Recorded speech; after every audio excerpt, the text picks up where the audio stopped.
صلی اللہ علی محمدin صلی اللہ تعالی علیہ وآلہ وصحبہ وبارک وسلم۔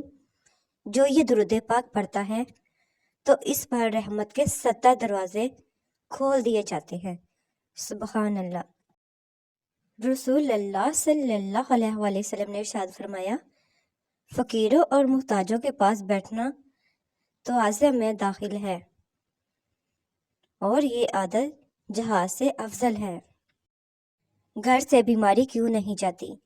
ایک مسئلے سے نکلتے ہیں تو دوسرا مسئلہ سامنے کھڑا ہو جاتا ہے، کوئی نہ کوئی پرابلم چلتا ہی رہتا ہے۔ اللہ پاک کی رحمت سے مایوس نہ ہوں، اور یا اللہ، یا غفور، یا کریم ہر نماز کے بعد ایک تسبیح 100 بار پڑھیں۔ استخارہ کے لیے یا باطنوں کا ورد انتہائی مفید ہے۔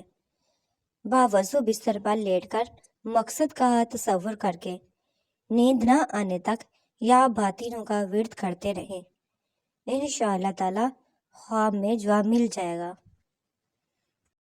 آدھی رات کے وقت باوضو گاڑی یا مسجد کے صحن میں 3 بار سجدہ کر کے ہاتھ اٹھا کر 100 بار اسم مبارک الوہاب پڑھیں۔ 3 یا 7 دن تک یہ کرتے رہیں۔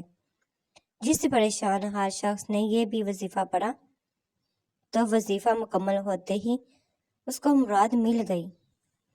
سبحان اللہ۔ بیت اللہ جاتے ہوئے دعا ضرور پڑھا کریں۔ جو شخص بیت اللہ کی دعا کا اہتمام نہیں کرتا وہ انوکھی، پیچیدہ اور لا علاج بیماری میں مبتلا رہتا ہے، کیونکہ بیت اللہ میں خبیث جنات کا ٹھکانہ ہوتا ہے، اور دعا نہ پڑھنے والے کو یہ غلیظ چیزیں متاثر اور انوکھے روگوں میں مبتلا کرتی ہیں۔ 90% روحانی اور 50% جسمانی بیماریوں کا تعلق صرف بیت اللہ سے ہے۔ ان سے بچنے کے لیے بیت اللہ کی دعا کا اہتمام ضرور کریں۔ بسم اللہ اللہم انی اعوذ بک من الخبث والخبائث۔ کوئی قرض واپس نہ کرتا ہو تو قرض واپس لینے کے لیے یا حسیب 8 تسبیح روزانہ 40 دن تک پڑھیں۔ آخری روز ایک کاغذ پر 11 مرتبہ لکھ کر درخت کی شاخ سے لٹکا دیں، انشاءاللہ فائدہ ہوگا۔ یا کبیر جو 9 مرتبہ کسی بیمار شخص پر دم کر دے، انشاءاللہ صحت یاب ہو جائے گا۔ حضرت انس رضی اللہ تعالیٰ عنہ سے روایت ہے کہ رسول پاک صلی اللہ علیہ وآلہ وسلم نے فرمایا، جو شخص سونے کا ارادہ کرے بھی 100 بار سورۃ اخلاص پڑھے گا، جب قیامت کا دن آئے گا تو اس کو اللہ رب العزت فرمائیں گے کہ میرے بندے اپنے دائیں طرف سے جنت میں داخل ہو جا۔ سبحان اللہ۔ حضرت انس رضی اللہ تعالیٰ عنہ سے روایت ہے کہ میں نے سنا رسول پاک صلی اللہ علیہ وآلہ وسلم فرماتے تھے کہ جس گھر میں کوئی مر جاتا ہے اور گھر والے اس کی طرف سے صدقہ کرتے ہیں تو اس کو صدقے کو ثواب کو حضرت جبرائیل علیہ السلام نور کے طواق میں رکھ کر اس کی قبر پر لے جاتے ہیں اور کھڑے ہو کر کہتے ہیں، اے قبر والو، یہ تحفہ تمہارے گھر والوں نے تم کو بھیجا ہے، اس کو قبول کرو۔ بس مردہ خوش ہو جاتا ہے اور اپنے ہمسایہ کو خوشخبری سناتا ہے، اور اس کے وہ ہمسائے جن کو کوئی تحفہ نہیں پہنچتا غمگین رہتے ہیں۔ نبی کریم صلی اللہ علیہ وآلہ وسلم نے فرمایا، جو شخص روزانہ 100 مرتبہ لا الہ الا اللہ المالک الحق المبین پڑھے گا تو اس کو فکر و تنگدستی سے نجات ملے گی، قبر کی وحشت سے نجات ہوگی، مال و دولت سے نوازا جائے گا، اور اس کے لیے جنت کے دروازے کھول دیے جائیں گے۔ سبحان اللہ۔ بے شک اس کے خزانے میں کوئی کمی نہیں۔ اگر زندگی میں ہر طرف زوال، ناکامی، نا امیدی کا سامنا ہو تو 1000 بار یا اللہ، یا رحمان، یا رحیم غروب آفتاب کے بعد سے لے کر رات سونے سے پہلے تک تعداد پوری کر لیں۔ لوح قرآنی میں 5 الفاظ ہیں، کاف ہا عین صاد۔ ایک ایک الفاظ پڑھتے جائیں اور ایک ایک انگلی بند کرتے جائیں۔ جب یہ مٹھی بند ہو جائے تو جو بھی کام ہو، جس بندے سے کام ہو، اس کے سامنے جا کر یہ مٹھی کھول دیں تو آپ کا کام ہو جائے گا۔ بہرحال یہ آزمودہ عمل ہے انشاءاللہ۔ دن بھر میں کسی بھی وقت ترین نعمتوں کا حصول کے لیے حسبنا اللہ و نعم الوکیل 1 مرتبہ، دین جان و اولاد کی حفاظت کے لیے بسم اللہ اعلی دینی و نفسی و والدی و اہلی و والی 1 مرتبہ، 20,000 لاکھ نیکیاں، لا الہ الا اللہ وحدہ لا شریک لہ احدن صمدن لم یلد ولم یولد ولم یکن لہ کفوا احد 1 مرتبہ، 70 فرشتے 70 دن تک ثواب لکھیں گے۔ جزا اللہ انا محمدن ما هو اہلہ 1 مرتبہ، خود بھی پڑھیں اور ثواب کی نیت سے دوسروں کو بھی شیئر کریں۔ یا رحمانو، ہر فرض نماز کے بعد اگر یا رحمانو کی ایک تسبیح پڑھی جائے تو اس کی برکت سے یادداشت میں اور ذہانت میں اضافہ ہوتا ہے، بلکہ اس سے قلب میں عاجزی پیدا ہوتی ہے۔ سبحان اللہ۔ کیا آپ 70,000 فرشتوں کی دعا حاصل کرنا چاہتے ہیں؟ رسول پاک صلی اللہ علیہ وآلہ وسلم کا ارشاد ہے، جو آدمی صبح فجر کی نماز کے بعد 3 مرتبہ اعوذ باللہ السمیع العلیم من الشیطان الرجیم پڑھ کر سورۃ حشر کی آخری 3 آیات 1 مرتبہ پڑھ لے تو اللہ تعالیٰ 70,000 فرشتے مقرر فرما دیتے ہیں، تو شام تک اس کے لیے رحمت کی دعا کرتے رہتے ہیں۔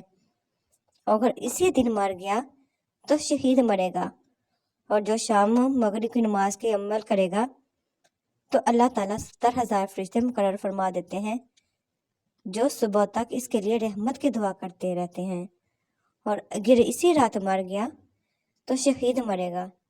سبحان اللہ۔ 2 نور جو نبی پاک صلی اللہ علیہ وسلم سے پہلے کسی نبی کو عطا نہیں ہوئے۔ نمبر 1 سورۃ فاتحہ، نمبر 2 سورۃ بقرہ کی آخری 2 آیات۔ جو شخص ان دونوں کی تلاوت کرے اس کی دعا قبول کی جاتی ہے۔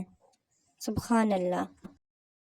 نبی پاک صلی اللہ علیہ وآلہ وسلم نے فرمایا، جب وضو کے بعد 1 مرتبہ سورۃ قدر پڑھے تو وہ صادقین میں سے ہے، اور جو 2 مرتبہ پڑھے تو شہداء میں شمار کیا جائے گا، اور جو 3 مرتبہ پڑھے گا تو اللہ عز و جل میدان حشر میں اسے اپنے انبیاء کے ساتھ رکھے گا۔ سبحان اللہ۔ خود بھی پڑھیں اور دوسروں کو بھی شیئر کریں۔ چند صحابہ رضی اللہ تعالیٰ نے عرض کیا، یا رسول اللہ صلی اللہ علیہ وسلم، ہم کھانا کھاتے ہیں مگر ہمارا پیٹ نہیں بھرتا۔ آپ صلی اللہ علیہ وسلم نے پوچھا، شاید تم لوگ علیحدہ علیحدہ کھاتے ہو؟ انہوں نے عرض کیا، جی ہاں۔ آپ صلی اللہ علیہ وسلم نے ارشاد فرمایا، تم لوگ کھانا کھانے ایک جمع ہو کر اور اللہ کا نام لے کر کھایا کرو، تمہارے کھانے میں برکت ہوگی۔ سبحان اللہ۔ حضرت ابو ہریرہ رضی اللہ تعالیٰ سے روایت ہے، رسول پاک صلی اللہ علیہ وآلہ وسلم نے ارشاد فرمایا، نماز فجر کے بعد جو شخص 100 مرتبہ سبحان اللہ کہے اور 100 مرتبہ لا الہ الا اللہ کہے تو اس شخص کے گناہ معاف کر دیے جاتے ہیں، چاہے وہ سمندر کے جا کے برابر ہی کیوں نہ ہو۔ نبی کریم صلی اللہ علیہ وسلم نے فرمایا، جب تو چاہے کہ لوگ تجھ سے محبت کریں تو دنیا سے بے رغبت ہو جا۔ رسول اللہ صلی اللہ علیہ وسلم نے ارشاد فرمایا، جس شخص نے جمعے کی نماز سے فارغ ہو کر سبحان اللہ العظیم و بحمدہ 100 مرتبہ پڑھا تو اللہ تعالیٰ اس کے 1,00,000 گناہ معاف فرما دیں گے، اور اس کے والدین کے 24,000 گناہ معاف فرما دیں گے۔ سبحان اللہ۔ رسول پاک صلی اللہ علیہ وسلم نے خواتین سے فرمایا، جو عورت اپنے شوہر کے لیے مزیدار کھانا تیار کرتی ہے، اللہ پاک اس کے لیے جنت میں قسم قسم کے کھانے مہیا کرتے ہیں۔ وہ فرماتے ہیں، دنیا میں کیے ہوئے کام کی جزا میں کھاؤ پیو، گھر ایک جنت۔ سبحان اللہ۔ ابن عمر رضی اللہ عنہ سے روایت ہے، انہوں نے کہا ایک مرتبہ ہم نبی پاک صلی اللہ علیہ وسلم کے ساتھ نماز پڑھ رہے تھے کہ لوگوں میں سے ایک آدمی نے کہا اللہ اکبر کبیرن والحمدللہ کثیرن وسبحان اللہ بکراتن واصیلن۔ نبی پاک صلی اللہ علیہ وسلم نے پوچھا فلاں فلاں کلمہ کہنے والا کون ہے؟ تو لوگوں میں سے ایک آدمی نے کہا اللہ پاک کے رسول میں ہوں۔ آپ صلی اللہ علیہ وسلم نے فرمایا مجھے ان پر بہت حیرت ہوئی، ان کے لیے آسمان کے دروازے کھول دیے گئے۔ نماز میں یہ کلمات ثنا یعنی سبحان اللہ اللہم و بحمدک و تبارک اسمک و تعالی جدک و لا الہ غیرک کے بعد بھی پڑھے جا سکتے ہیں۔ اس دنیا میں ہر تعلق ایک قیمت کا محتاج ہوتا ہے، جس دن آپ وہ قیمت ادا کرنے سے انکار کر دیں گے وہ تعلق ختم ہو جائے گا۔